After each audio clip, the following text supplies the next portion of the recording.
So hello friends, welcome to my channel. और आज हम लोग देखेंगे यहाँ पर रिडक्शन मेथड। मैं बहुत सिंपल आपको बताऊंगा रिडक्शन मेथड कैसे सॉल्व करते हैं। ये आपके सामने यहाँ पर क्वेश्चन दिया हुआ है, इसको हम लोग रिडक्शन मेथड से सॉल्व कर वेरिएबल की इक्वेशन निकालना है, मतलब एक्स और वाई की इक्वेशन निकालना है। ठीक है, तो देखो ये तो हम लोग 10th में भी सॉल्व करते थे साइमल्टेनियस इक्वेशन से, इससे उससे।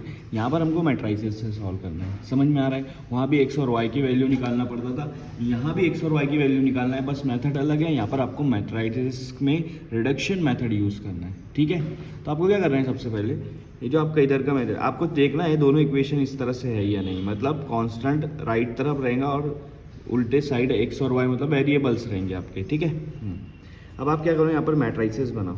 आपको ये फॉर्म में लिखना है, A X is equal to B form में। ए क्या होगा, ए मैट्राइसेस यहाँ पर बनाओ। ए क्या होगा, ए मैट्राइसेस। ए मैट्राइसेस आपकी होंगी एक्स और वाई के कोइफिशिएंट। एक्स के साथ क्या है, यहाँ पर कुछ नहीं है मतलब 1, तो 1 लिखो। वाई के साथ कुछ नहीं है मतलब 3, सॉरी वाई के साथ क्या है 3 है। हाँ, नीचे x के साथ 3 है तो उसको नीचे लिखो, यहाँ y के साथ 5 है तो उसको 5 लिखो। देखो 1 3 3 5, 1 3 3 5 सब प्लस में, इसलिए प्लस में लिखा। ठीक है, उसके बाद यहाँ पर आएंगे आपके वेरिएबल, दो ही वेरिएबल है तो दो लिखो, x और y इज इक्वल टू। यहाँ पर आप आएंगे बी मैट्राइसेस। बी मैट्राइसेस में ये आएंगे आपका कांस्टेंट, कांस्टेंट 2 4 है तो 2 4 लिख दो। आया समझ में? हाँ, अब आपको क्या करना है, सिर्फ यहाँ ध्यान दो कि ये जो आपका वैल्यू है इसको ज़ीरो बनाना है। आपका काम एक ही काम है, इसको ज़ीरो बनाना है।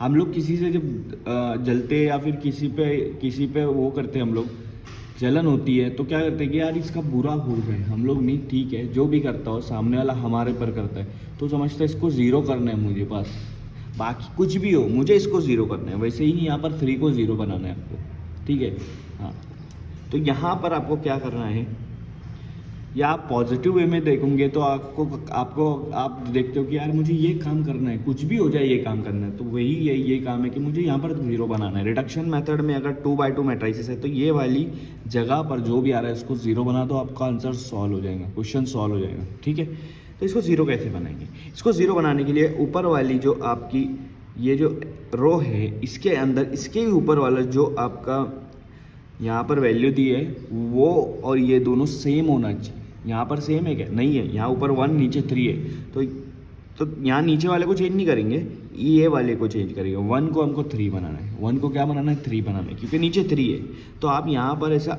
रफ पे यहाँ पर उसको चेंज कर सकते हो। तो 3 कैसे बनेगा, ऊपर वाला 3 तभी बनेगा जब वो पूरी रो को आप 3 से मल्टीप्लाई करो। अब मैथ्स है ना, तो यहाँ पर पूरी रो को करना पड़ेगा। आप सोचेंगे कि सिर्फ इसको 3 से मल्टीप्लाई करो, तो ऐसा नहीं चलता मैथ्स है।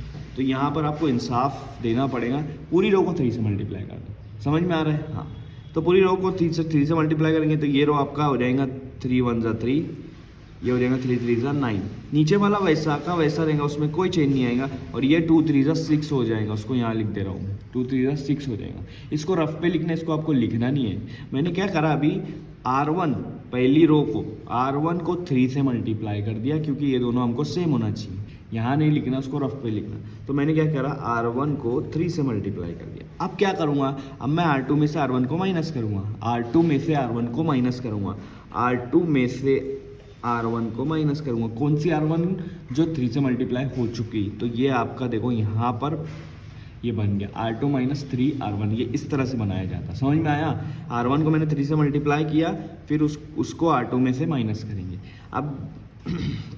अब आप देखना, यहाँ पर आप लिखना ये पूरा।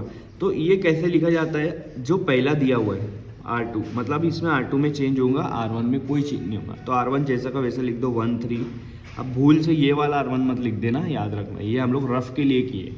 1 यहाँ 3 यहाँ, x तो वैसा का वैसा रहेगा और यहाँ पर 2 ऐसा का वैसा रहेगा। ये सिर्फ रफ के लिए, रफ पर्पज़ है। ठीक है, हाँ, ये हो गया आपका। अब R2 में चेंज आएगा, क्या चेंज आएगा, यहाँ देखो 3 में से 3 गया 0 बचा, 5 में से 9 गया -4 बचा, y वैसा का वैसा। 4 में से 6 गया, क्योंकि 2 को 3 से मल्टीप्लाई करें तो 6 हो गया था। 4 में से 6 गया आएगा तो कितना बचेगा, -2 बचेगा। ये आपकी मैट्राइसिस आ गई। हमारा एम क्या था, इसको ज़ीरो करना, हुआ ज़ीरो, बस बाकी कुछ भी हो जाए उससे हमको लेना देना नहीं, यहाँ पर ज़ीरो होना चाहिए, हो गया ज़ीरो। ठीक है, अब इसको आप लिखो, 1 को x से मल्टीप्लाई करेंगे तो x हो जाएगा, या 1x भी लिख सकते, 3 को y से, देखो ये वाले को इससे करा, ये वाले को इससे करा, 3 को y से, दोनों तरफ प्लस इसलिए प्लस, ठीक है। यहाँ पर जो लिखा है उसको आगे लिख दो 2, ये आपकी एक इक्वेशन हो गई। नीचे वाली इक्वेशन 0 को x से मल्टीप्लाई करेंगे 0x, -4 को y से मल्टीप्लाई करेंगे -4y इज इक्वल टू -2, ये आपकी दूसरी इक्वेशन हो गई। मैं यहाँ पर लिख देता हूँ पहली इक्वेशन, दूसरी इक्वेशन। हम पहले दूसरी इक्वेशन सॉल्व करेंगे। क्यों? देखो 8 और 9 में आपने मैथ सॉल्व किया, सबसे पहले आपको आता था linear equation in one variable. यहाँ पर एक वेरिएबल 0 हो गया है तो ये इसका लेना देना नहीं, यहाँ पर आपके पास एक ही वेरिएबल है y, तो पहले एक ही वेरिएबल वाला आपका सॉल्व होगा, फिर 2 वेरिएबल वाला सॉल्व होता है, ठीक है। पहले आसान सॉल्व होता है फिर हार्ड वाला। तो -4y इज इक्वल टू -2, क्योंकि ये तो 0x तो 0 हो गया। अब क्या करो, दोनों तरफ 4 से डिवाइड कर दो, या दोनों तरफ -4 से डिवाइड कर दो। ये जो y के साथ है ना उसी से दोनों तरफ डिवाइड कर दो, तो ये और ये कैंसिल हो जाएगा, आपके पास बचेगा y, यहाँ पर माइनस माइनस कैंसिल, 2 1 ज़ा 2 2 ज़ा, तो 1/2। तो y की वैल्यू क्या आई है आपकी 1/2। अच्छे से लिख देता हूँ इसको 1/2। अब आपको ये इक्वेशन लेना है, पहली इक्वेशन x + 3y वाली, और यहाँ पर क्या करना है, y की जगह हाफ लिख देना है, क्योंकि y हमारा सॉल्व हो गया। अब ये सॉल्व होगा, क्योंकि एक बार एक वेरिएबल सॉल्व हो जाता है, दूसरा वेरिएबल आसानी से सॉल्व हो जाता है, ठीक है। हाँ, 3 1 ज़ा 3 और नीचे 2 ऐसा का वैसा लिखो, ठीक है। 3/2 को उधर लेके चले जाओ, माइनस हो जाएगा, माइनस हो गया। अब यहाँ पे क्रॉस मल्टीप्लाई होगा, 2 के नीचे कुछ नहीं, मतलब 1 है। 2 2 सा क्या हो जाएगा 4 हो जाएगा, माइनस 3 1 सा क्या हो जाएगा 3 हो जाएगा। यहाँ नीचे 2 1 सा 2, 4 में 3 गया 1 बचा और नीचे 2। तो x की वैल्यू भी क्या आई, x की वैल्यू भी हाफ आई, y की वैल्यू भी हाफ आई और x की वैल्यू भी हाफ आई। यहाँ पर आपका रिडक्शन मेथड खत्म होता है और यहाँ पर आपको वेरिएबल की वैल्यू मिलेगी x और y की। तो आए समझ में? अगर आपको समझ में आया होगा अच्छे से तो लाइक करो, कमेंट करो, सब्सक्राइब करो।